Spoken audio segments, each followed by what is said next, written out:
Hello students, today we are going to learning about activity 5. A. Read the two dialogues given below. નીચે આપેલા બે dialogues વાંચો. First છે, Pinky says, I am hungry mummy. Can you give me some biscuits? Pinky કહે છે કે mummy મને ભૂખ લાગી છે, મને કે બિસ્કિટ આપી શકો? Mummy says, here they are. એની મમ્મી કહે છે કે આ રહ્યા. Pinky says, thank you mummy. એ કહે છે કે થેન્ક યુ મમ્મી, આભાર તારો. Second one is Naina says, do you not have a mobile? Sorry, I do not have a mobile. Naina કહે છે કે મારી પાસે મોબાઈલ નથી. Can I use your mobile?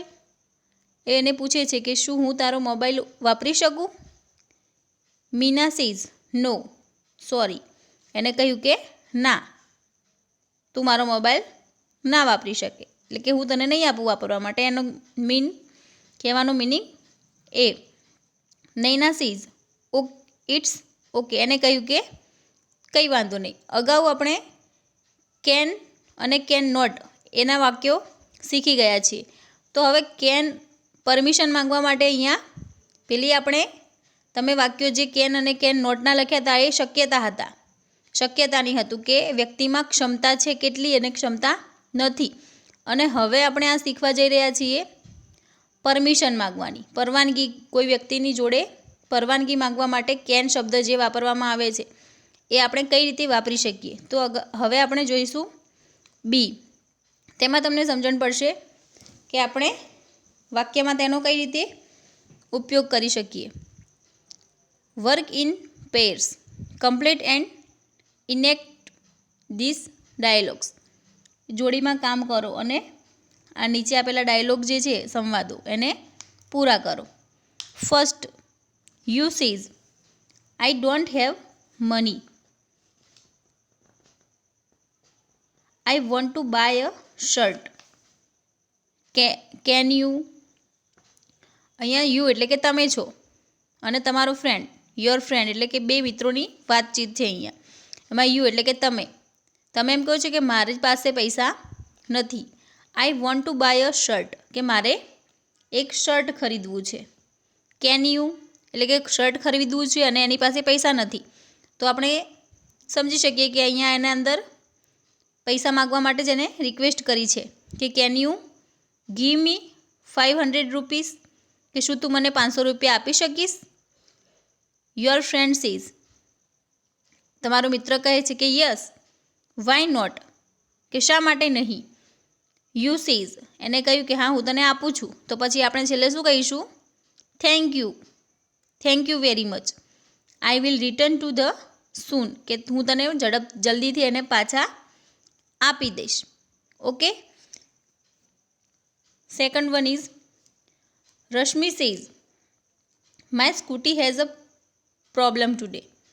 I want to go to market. Rashmi કહે છે કે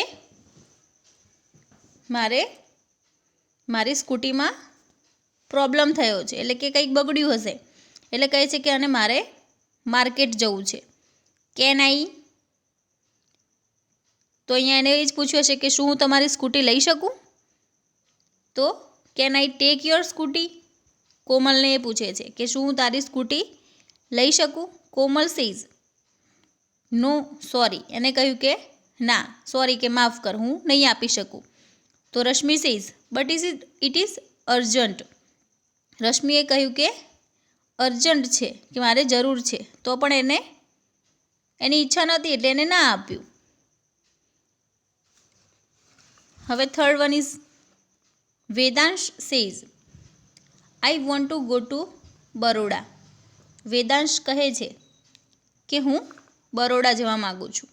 I don't know the time of the next train, અને કે હું બીજી જે ટ્રેન આવવાની છે એનો નેક્સ્ટ ટ્રેનની મને ટાઈમની ખબર નથી.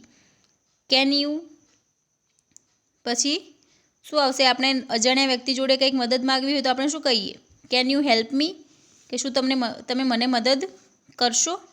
જય says no, I do not know, I am new here. અહીંયા નો આપેલું છે એટલે એને કહ્યું છે કે ના, હું તમને મદદ નહીં કરી શકું, હું જાણતો નથી કે હું પણ અહીંયા નવો જ છું.